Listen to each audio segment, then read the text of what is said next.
As of 2024, the estimated populations of Indians in Canada is 1.9 million or 19 lakhs, which accounts for approximately 5.2 of the total Canadian population.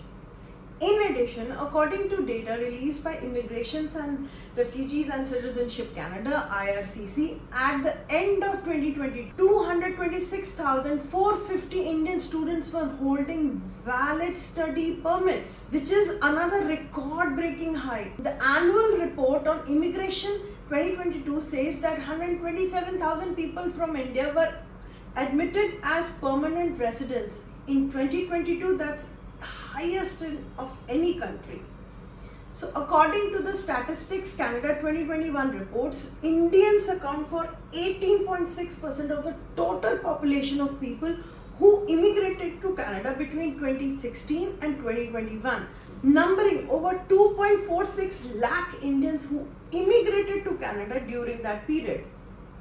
Apart from all that overwhelming statistics, did you know that over 70% of the Canadians believe their country is more individualistic than India?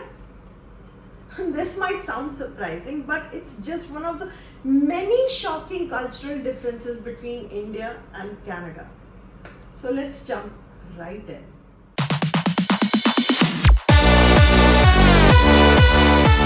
Hey everyone, welcome back to the channel.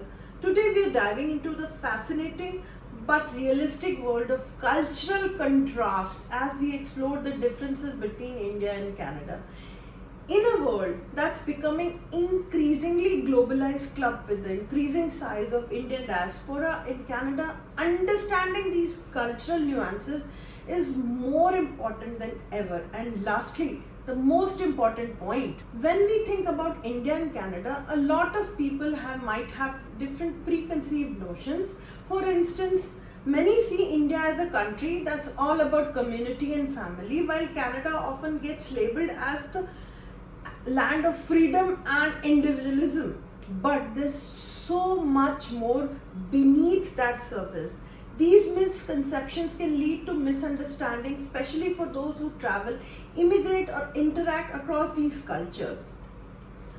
It's crucial to recognize that both countries have rich traditions and values that shape how people live and interact, and failing to see these can create a divide rather than fostering understanding. So let's break down some of these cultural differences. So let's get into the meat of this video. Here are 5 specific cultural differences that will really open your eyes. Family dynamics. In India, family structures tend to be more extended and interdependent, meaning that it's common for several generations to live together under one roof. In contrast, Canadians usually lean towards nuclear families, emphasizing independence from a very young age. This difference impacts everything from social interactions to decision-making processes. Another brilliant example here would be approach of both these societies towards marriage. In India, marriages are often considered between two families, where social status, caste, etc. play a dominating role, whereas it's absolutely opposite in Canada. Marriages are more focused on individuals rather than their immediate or extended families. Number 2, approach to time, and this is really crucial, trust me on that. Indians often embrace a more fluid concept of time where punctuality can be more relaxed, especially in social situations. Canadians, on the other hand, typically value strict adherence to schedules and punctuality. This can lead to some amusing and sometimes frustrating moments where these two cultures collide. Brilliant example here would be the office time cultures. Like in India, if the office starts at 9, so people would come around say 9:15, 9:30, and then they would make excuses of say traffic or something else, something similar. But in Canada, when the office starts at 9, most of the people would be in the office 10 or 15 minutes before on their seat and start arranging everything, getting ready for work, and at 9 sharp, everything will start working in perfect order. It won't be 9:05 or 9:10 and people would wait. Oh, no. 9 means 9, everything would start working perfectly sharp at 9. Social norms and communication. In India, communication can be indirect and nuanced. People often use contextual or non-verbal cues to convey their messages. Canadians, on the other hand, generally prefer direct communication. This difference can lead to misunderstandings, especially when an Indian might perceive a Canadian's straightforwardness as bluntness. Brilliant example here of this point would be the neighborhood interactions. In India, especially in smaller towns, strong neighborhood interactions and bonding are day to day and can be seen extremely close-knit and prevalent, whereas it's very common for Indian immigrants to feel that the Canadian neighbors are not as social and interactive on a daily basis. Some even find their Canadian neighbors rude, which is far from truth. Festivals and celebrations. India is very well known for its vibrant festivals, with each one steeped in tradition and community participation. Canadians also celebrate various holidays, but there's often a focus on more individualistic celebrations like Christmas or say Thanksgiving.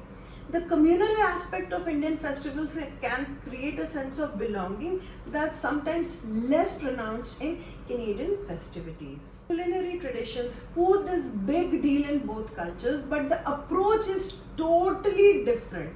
In India, meals are often communal, with everyone sharing from a variety of dishes.